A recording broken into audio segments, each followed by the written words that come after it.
Homies finally Benton dynamite का third issue आ गया है। वैसे तो ये बहुत पहले ही आ गया था 10 तारीख को, बट मेरे दिमाग से निकल गई कि भाई 10 तारीख को कुछ आना है जिसे मुझे कवर भी करना है। वो तो तुम लोगों ने याद दिला दी कि भाई बेंटन डायनामाइट का थर्ड इशू भी कवर करना है। एनीवेज देर आए दुरुस्त आए। फाइनली हमारे बेंटन डायनामाइट का थर्ड इशू आ गया है एंड कॉमिक कवर पे अपना the OG diamond head, I mean new diamond head, because OG वाला तो ये था। सो लास्ट पार्ट में तुम लोगों को याद ही होगा कि अपने ग्रैंडपा मैक्स वेन को ढूंढते हुए कर्नल रोजियम के कैंप में पहुंच गए थे, जहां पर उन लोगों ने उनको पकड़ लिया था। आई मीन पकड़ा नहीं था, बस पूछताछ के लिए रख लिया था। और तो कर्नल रोजियम ने काफी ट्राई करा था अपने ग्रैंडपा मैक्स से कुछ इन्फॉर्मेशन निकलवाने का, बट अपने ग्रैंडपा मैक्स तुम्हें पता है प्रोफेशनल है, उन्होंने बस उनको इधर उधर की बातों में भटका कर रखा और घंटा कुछ नहीं बताया। बट हाँ, कर्नल रोजियम को थोड़ा तो शक हो गया था कि भाई ये बंदा कुछ तो छुपा रहा है, बिकॉज ग्रैंडपा मैक्स के पास कुछ कोड वर्ड क्लियरेंस टाइप का कुछ तो है, मे बी किसी तरीके का सर्वर है वो जिसका एक्सेस उनके पास है। बाकी इसके अलावा उन्हें ग्रैंडपा मैक्स से कुछ भी पता नहीं लगा। वहीं विल गेट्स ने ओमनिट्रिक्स को ढूंढने के लिए अपना मेकर रोबोट की अर्थ पर पहुंचा दिया था, लेकिन उसके हाथ में ओमनिट्रिक्स तो नहीं, बट कर्नल रोजियम की जो टीम थी गेलोवे यूनिट, वो पेन का पीछा करते करते गलती से मेकर रोबोट तक पहुंच गए। बेन तो वहां से कैनल बोल्ट बनकर भाग गया था, बट जो गेलोवे यूनिट थी उसकी जो मेकर रोबोट ने हजामत बनाई, ओ भाई साहब, लिटरली अतड़ियां मतड़ियां सब निकलती हुई नजर आ रही थी। दूसरी तरफ ग्वेन को भी ग्रैंडपा मैक्स की वेन में कुछ तो एक्सेस मिल गया था, जिससे वो सीधा बेन तक पहुंच गई। आई मीन बेन तक नहीं पहुंची, वो एक तरीके से ओमनिट्रिक्स के पास पहुंच गई है। एंड इस टाइम पर ओमनिट्रिक्स बेन के पास, जो कि इस टाइम पर एक एलियन में बदला हुआ है, इसलिए उसको लग रहा होता है कि भाई लगता है एलियंस ने अर्थ पर अटैक कर दिया, जिस वजह से वो गाड़ी सीधा कैनल बोल्ट के पीछे दौड़ाने लगती है उसको कुचलने के लिए कि मेरे रहते हुए अर्थ पर कोई भी गंदा और बदबूदार एलियन कब्जा नहीं कर सकता। वहीं बेन वो चिल्ला रहा होता, अरे भाई क्या होगा, भूल गएगा मुझे, ये मैं हूं। बट उसके बाद ग्वेन तक नहीं पहुंच रही होती है। और तो ग्वेन थोड़ी सी खुश भी है कि जो थियरी थी एलियन एग्जिस्ट करते हैं वो सच हो गई है। और तो ये बोलते हुए वो बस बेन को कुचलने ही वाली होती कि एंड मोमेंट पर बेन साइड को छलांग मार देता, जिस वजह से वो बच जाता है। और तो अगर वो ठोक भी देती तो मुझे नहीं लगता कैनल बोल्ट को कुछ घंटा फर्क पड़ने भी वाला था, बिकॉज उसका आर्मर काफी ठीक है। खैर तो अभी ग्वेन जैसे देखती है कि वो बदबूदार भद्दा सा एलियन बच गया है, वो जल्दी से गाड़ी रोककर उसको मारने के लिए उतर जाती है कि सालों अगर तुम लोग ह्यूमन रेस के ऊपर कब्जा करने के लिए आए हो ना, भूल जाओ, बिकॉज हम ह्यूमंस बिना लड़े पीछे नहीं हटते। What the hell. वेल उसने क्या देखा कि उसका मुंह बढ़ गया। वो देख रही होती है कि वो भद्दा सा एलियन उसके बदबूदार कजिन में ट्रांसफॉर्म हो रहा है, एंड उसकी जो ट्रांसफॉर्मेशन है, ओ माय गॉड भाई, मैं कैसे डिस्क्राइब करूं इसे। लाइक अब बॉडी के अंदर के पार्ट नजर आ रहे हैं मुझे भाई, जो भी अब तक की बेस्ट एनिमेशन। एनीवेज अभी ग्वेन जैसे देखती है कि वो भद्दा से एलियन और कोई नहीं बल्कि उसका बदबूदार कजिन था, वो जल्दी से जाकर उसको संभालती है कि ये क्या था, तू बताएगा मुझे जरा ये क्या हुआ है। जो सुनकर बेन भी लाइक, क्या तुझे वाकई में लगता है कि मुझे खुद को पता होगा इसके बारे में? मुझे नहीं पता क्या हुआ, आसमान से अचानक से एक चीज आकर गिरी, फिर उसमें से कुछ निकला जो मेरे हाथ पर आकर चिपक गया, और अगले मोमेंट में मैं नहीं रहा, मतलब मैं था बट मैं नहीं था। इसलिए ग्वेन मुझे डर लग रहा है, बिकॉज मुझे लगता है कि आर्मी वालों ने मुझे देख लिया और वो मेरे पीछे ही आ रहे हैं। बेन यहीं से शिफ्ट होता है आर्मी वालों के पास, बट उन पर आने से पहले मैं एक बात तो कहना चाहूंगा कि ग्वेन में हिम्मत तो बहुत है। लाइक उसके सामने एक बहुत बड़ा एलियन था जो कि ऑफकोर्स उससे डबल ही होगा, एंड वो उसको मारने के लिए अकेले आ गई, वो भी हाथ में रैकेट लेकर। बस यही तो रीजन था कि ओजी ग्वेन हमेशा से मेरी चाइल्डहुड क्रश रही है, एंड इसको देखा जाए तो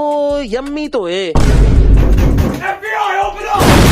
ओ मेरा वो मतलब नहीं था, मेरा सही मतलब था यार, तुम समझो यार। एनीवेज अभी हम आते हैं कर्नल रोजियम पर, जो कि इस टाइम पर अपनी गेलोवे यूनिट से कांटेक्ट करने का ट्राई कर रहे होते हैं, बट वहां पर कोई भी उनका कॉल रिसीव कर ही नहीं रहा होता है। क्यों नहीं कर रहा होता है तुम खुद देख लो। और मैं बिलर नहीं मारने वाला इन पैनल्स पर, बिकॉज इसी में तो मजा है, बिकॉज हम बेंटेन की वो ऑडियंस है जो जी फाड़ देने वाली चीजें देखना पसंद करते हैं। एनीवेज जब कर्नल रोजियम को पता लगता है कि भाई उनसे कांटेक्ट नहीं हो पा रहा है, उन्हें लग रहा होता है कि जरूर कम्युनिकेशन में कुछ गड़बड़ हो गई होगी, एंड तभी उनके बेस पर कोई अटैक कर देता है। वेल कौन है वो? मेका रोबोट, जो कि उनके बेस की माँ बहन कर रहा है। जो देखने के बाद ग्रैंडपा मैक्स जल्दी से अपनी जान बचाकर छुप जाते हैं कंटेनर के पीछे। सारा आखिर ये चल क्या रहा है, और तो देखकर ऐसा लग रहा है कि भाई ये चीज जल्दी खत्म नहीं होने वाली। देन हम वापस आते कर्नल रोजियम पर, जो कि अपने 2 ऑफिसर्स को लेकर आए होते फ्लेम थ्रोअर का यूज करने के लिए। इनको लग रहा होता है कि ये फ्लेम थ्रोअर का यूज कर वो मेका रोबोट का बहुत कुछ बिगाड़ लेंगे, बट उसको घंटा फर्क नहीं पड़ रहा होता है। और तो वो जो आगे वो ग्रैंडपा मैक्स वाले कंटेनर तक भी पहुंच जाती है, जिससे ग्रैंडपा मैक्स बाल बसते। इसलिए फिर उनका दिमाग खराब हो जाता है कि नहीं अब बस बहुत हो गया, अब मेरे पास कोई और चॉइस तो उन्हें छोड़ी नहीं है। बोलते वो अपने पास से एक लॉक टाइप का कुछ निकालते हैं, और तो ये क्या है वो मुझे नहीं मालूम, बट अभी के लिए यहीं से सीन शिफ्ट होता है रसवकेट पर, जहाँ पर ग्वेन ये जानने का ट्राई कर रही होती है कि आखिर बेन के साथ हुआ क्या है। बेन उसको बताते कि देख मुझे कोई आइडिया नहीं है मेरे साथ क्या हुआ है, बस ये जो चीज है वो जंप कर मेरे हाथ में आकर चिपक गई और अब वो निकल नहीं रही है। इसलिए फिर ग्वेन डिसाइड की एक काम करते हैं, अभी के लिए हम ग्रैंडपा मैक्स को ढूंढते हैं, एक बार वो मिल जाए तो हम कोई ना कोई सोल्यूशन मिलकर ढूंढ लेंगे। तभी ग्वेन देखती है कि रसवकेट ऑटोमेटिक स्टार्ट हो गई है, जो देखकर बेन को भी समझ में नहीं नहीं आ रहा होता है कि भाई ये हो क्या रही है, हम अपने आप कैसे चलने लगे। वहीं रस्पा गेट वो पता नहीं कहाँ को जा रही होती है। वेल कहाँ को जा रही है शायद से हमें मालूम है। अभी के लिए तो ये दोनों अंदर खुद को संभालने का ट्राई कर रहे होते हैं। इन दोनों को समझ में नहीं आ रहा कि आखिर रस्पा गेट को चला कौन रही है। तभी बेन को शक होता है गुएन पर कि जरूर गुएन का मजाक होगा ये। जो सुनकर गुएन उससे बोलते है बेवकूफ तो ये वाकई में लगता है कि मैं ऐसे टाइम पर मजाक करूंगी, जिससे बेन को फिर यकीन आया था कि हाँ भाई गुएन भी ये नहीं कर रही। जो देखकर उसका दिमाग खराब होने लगता है कि भाई मुझे तुम लोगों का नहीं पता, बट मुझे समर वेकेशन से छुट्टी चाहिए। जो सुनकर गुएन की क्या मतलब, तू कहना चाह रहा हम लोग मजे नहीं कर रहे, आ तो रहे थे इतने अच्छे मजे। तभी हम देखते हैं कि जो रस्पा गेट है वो कैंप का गेट तोड़ते हुए अंदर को घुस गई होती है। एंड ये दोनों देखते हैं कि बाहर तो भाई मजे चल रहा है, आई मीन मॉन्स्टर फाइट कर रहा है भाई लोगों से। वेल वो फाइट नहीं कर रहा है, वो चीर हड़र कर रहा है इनका। जो देखकर गुएन बेन से बोलती है कि देख लोग मर रहे हैं, मुझे नहीं पता कि ये चीज क्या है क्या नहीं, बट ये तुझे मिली है तो शायद तुझे इसका यूज करना चाहिए। एंड गुएन की इस बात पर बेन भी अग्री करता है। देन वो ट्रांसफॉर्म होता है डायमंड हेड के अंदर। एंड ये देखकर बोलूंगा ये है one of the best diamond head ever. Like vibe आ रही है इसको देखकर कि हाँ भैया एलियन है ये। और तो भाई इसके पास सुपर डुपर बॉडी भी है। लाइक इसके सिक्स पैक है, इवन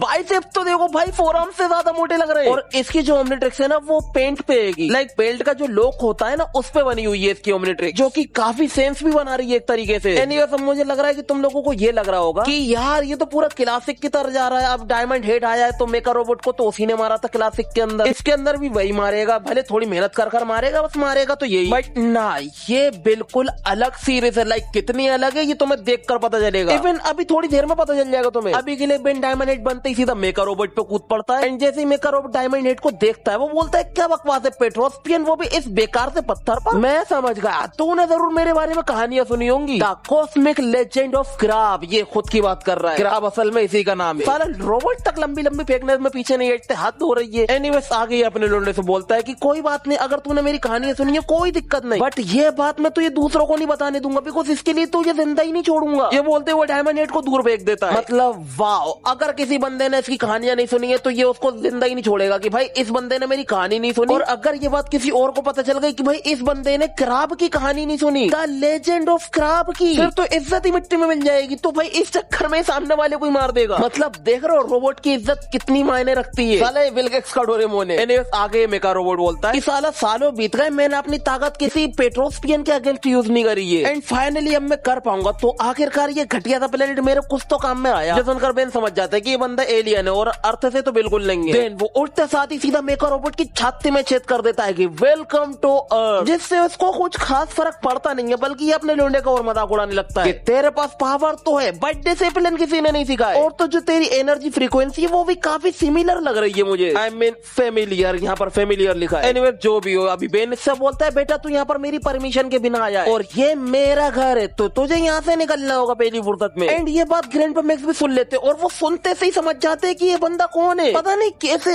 एक मिनट, बेन ने असल में होम नहीं बोला है बल्कि होम टर्फ बोला है। And may be home turf का मतलब इलाका होता है आई गेस। एनीवेज जो भी है, ग्रैंडपा मैक्स उसको पहचान लेते हैं। तभी हम देखते हैं कि मेका रोबोट अपने डायमंड के ऊपर अपनी लेजर से शूट कर देता है, जिसका इम्पैक्ट बहुत पावरफुल होता है कि अगर डायमंड हेड उससे ना बचा होता तो वो तो गया था, और तो वो अटैक डायमंड हेड को पड़ा भी नहीं होता है। डायमंड हेड तब भी चटकना शुरू हो जाता है। वेल जहां तक मुझे याद है मैंने कभी डायमंड हेड को चटकते हुए तो नहीं देखा आई गेस। एनीवेज जो भी है, बेन बच जाता है। बाय उसी मोमेंट उसकी ओमनिट्रिक्स भी डिस्चार्ज हो जाती है एंड बेन वापस से ह्यूमन में ट्रांसफॉर्म होने लगता है। एंड ओ माय गॉड भाई, लिटरली क्या ट्रांसफॉर्मेशन हो रही है। नहीं भाई सच बता रहा हूँ, ऐसी ट्रांसफॉर्मेशन हमें बस गोस्ट फ्रिक की ही देखने को मिली थी, वो भी उतनी कुछ खास नहीं थी। बस इतनी थी कि आज के बच्चे अगर उस ट्रांसफॉर्मेशन को देख लेंगे तो मुंह जरूर देंगे। एंड ये वाली ट्रांसफॉर्मेशन देख ली ना तो रो भी देंगे और हग भी देंगे। नहीं भाई लिटरली तुम देखो ना यार, पैनल को कितने अच्छे से कितनी डिटेल में दिखाया गया है। और तो मैं बता दूं, ट्रांसफॉर्म होते वक्त ये ट्रांसफॉर्मेशन खत्म होते वक्त बेन को पेन फील होता है। मतलब समझ जाओ ओपी सीरीज है ये। एनीवे जैसे ये चीज मेका रोबोट देखता है उसकी नजर पड़ जाती है ओमनिट्रिक्स पर कि साला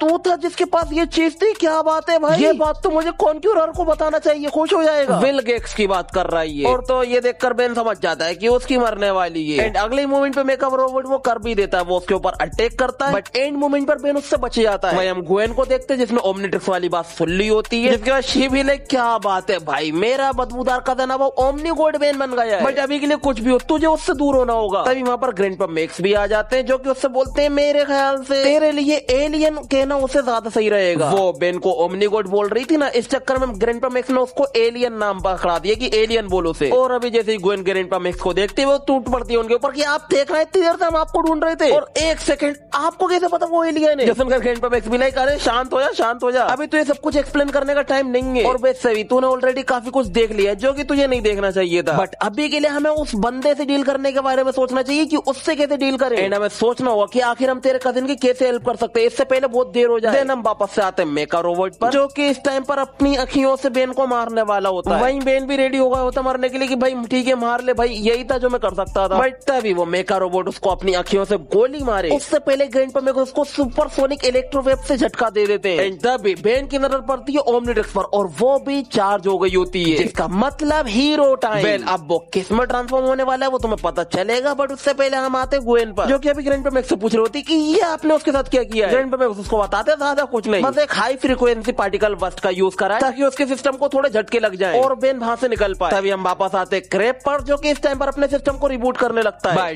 तभी उसको आवाज आती है किसी की ओए साले क्रेप फेस वाले, तेरा बाप आ गया तो रेडी हो जा राउंड 2 के लिए। बोलते ही फोरआर्म से उसको अपने दोनों हाथों से गंदा वाला अपरकट मारता और उसका थोबड़ा ही बिगाड़ दिया कि बेटा अब तो मेरे पास फोरआर्म से और अब ना मैं सुमो स्लैम भी कर सकता हूँ। ये बोलते ही वो उसको उसके पैर पकड़कर उसको सीधा कंटेनर में दे मारता है, देन उसके ऊपर चढ़कर उसकी माँ बहन एक करना शुरू कर देता है। एंड तभी वहाँ पर वो हरामखोर ऑफिसर्स भी आ जाते हैं कि भाई ये दोनों हमारे सामने, इन दोनों पर अटैक करो, जो देखकर बेन को समझ में आ जाता है कि अगर वो जल्दी यहाँ से नहीं निकला तो बहुत गंदा फंसेगा। तभी हम वापस आते हैं ग्रैंडपा मैक्स पर, जो कि इस टाइम पर ग्वेन से बोल रहे होते हैं कि ग्वेन मैं तुझे बता दूं कि किस्मत बहुत अच्छी है कि तेरा cousin is my one and only grandson. अगर वो मेरा इकलौता पोता ना होता ना तो शायद से मैं उसको बचाने के लिए इतनी कोशिशें बिल्कुल नहीं करता। होल्ड अप क्या मतलब इकलौता पोता? इसका क्या मतलब वो केन इस यूनिवर्स के अंदर एग्जिस्ट ही नहीं करता? देखो अगर तुम लोगों को नहीं पता तो केन असल में ग्वेन का बड़ा भाई है, यानी कि ग्रैंडपा मैक्स का सेकंड ग्रैंडसन। और अब भी ग्रैंडपा मैक्स ने बोला कि बेन उनका इकलौता पोता, मतलब इस स्टोरी लाइन के अंदर केन जैसा कोई बंदा एग्जिस्ट ही नहीं करता। तो तुम समझ पा रहे हो कि ये स्टोरी लाइन कितनी अलग हो गई है। और अगर ऐसी बात है तो मे भी हो सकता है कि ग्वेन एंड बेन हमें आगे चलकर एज अ कपल रिप्रेजेंट करे जाए। जिन लोगों को नहीं पता मैं ऐसा क्यों बोल रहा हूँ तो वो जाकर फर्स्ट पार्ट देख ले, बिकॉज मैंने वहाँ पर पूरी थियरी क्लियर कर दी थी। एनीवेज अभी हम वापस आते हैं स्टोरी में, जहाँ पर ग्रैंडपा मैक्स ने बेन को बचाने के लिए स्मोक बॉल्स फेंक दिए होते हैं, आई मीन स्मोक ग्रेनेड, जिससे चारों तरफ धुआं फैल जाता है। जो देखकर कर्नल रोजियम बोल रहे होते ना भाई अब ये मत बोलना कि इनके साथ कुछ लोग और मिले हुए एंड वो लोग हमारे ही अगेंस्ट थे। खैर तो स्मोक का फायदा उठाकर ये लोग जल्दी से बेन को वेन में बिठालते एंड निकल लेते पहली फुर्सत में। और तो गोयन को लग रहा होता है कि कहीं ऐसा ना हो ये लोग हमको ट्रैक कर लें, बट ग्रैंडपा मैक्स उसको बताते कि इन लोगों की टेक्नोलॉजी उतनी भी अच्छी है नहीं, और तो साथ ही में जो हरकत में वहाँ पर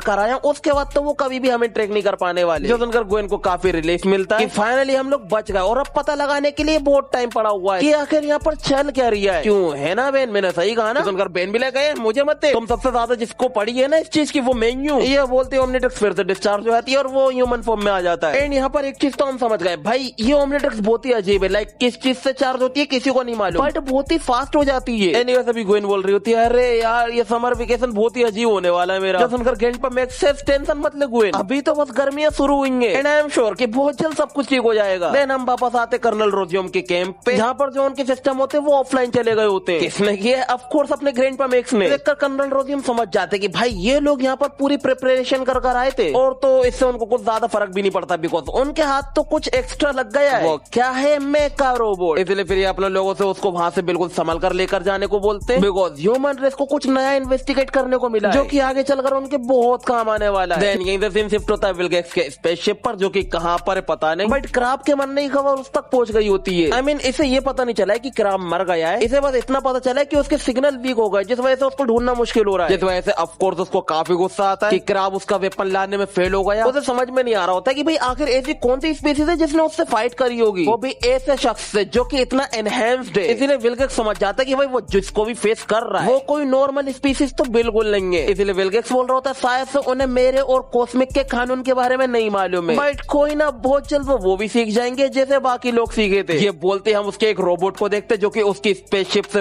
वे बिगड़ एंड वो प्लेनेट के टुकड़े कर रही होती है लिटरली। तो मतलब उन स्पीसीज के साथ ये हुआ जिनको कॉस्मिक और विल गेट्स के कानून का नहीं मालूम, बट मुझे इससे घंटा नहीं फर्क पड़ता भाई। मुझे जिस चीज से फर्क पड़ रहा है भाई तुम इसका फेस देखो। लिटरली अगर बेन और ग्वेन ने इसको अंधेरे में देख लिया ना, मूतना हगना दोनों हो जाएगा उनका, और ये काम तो मैं रोशनी में भी कर दूंगा अगर ये मेरे सामने आकर खड़ा हो गया तो। नहीं भाई इसे कहते हैं एलियन विलन। इस वारना जो बेंटेन का ऑथर है, जो भी ऑथर है भाई मुझे नहीं मालूम वो कौन है, देखना पड़ेगा, बट उसने ना ये सीरीज को लॉन्च कर अपनी लाइफ का सबसे सबसे बेस्ट डिसीजन लिया मेरी नजरों में। और तो ये वाला चैप्टर यहीं पर खत्म होता है, बट नेक्स्ट चैप्टर होने वाला है ज़ोम्बोज़ो का। और भाई लिटरली उसको देखने के लिए मैं बहुत ज्यादा क्यूरियस हूँ, बिकॉज इन लोगों ने ना सीरीज लॉन्च होने से पहले ज़ोम्बोज़ो का पोस्टर लॉन्च कर दिया था, एग्जाम्पल वाला, एंड उसमें ज़ोम्बोज़ो कुछ ऐसा दिखता है भाई लिटरली। और ये एग्जाम्पल वाला ज़ोम्बोज़ो है, मतलब सीरीज के अंदर वो कितना डरावना होगा तुम सोच भी नहीं सकते भाई। मुझसे तो वेट नहीं हो रहा भाई नेक्स्ट इशू के लिए। एंड कमेंट में बताना क्या तुम्हें भी देखना है नेक्स्ट इशू, और तो तुम्हें ये सीरीज कैसी लग रही है मुझे जरूर बताना ये बात। तो अभी के लिए सब कुछ यहीं पर खत्म होता है। अब मैं तुमसे मिलता हूँ सीधा नेक्स्ट वीडियो में, तब तक के लिए गुड बाय।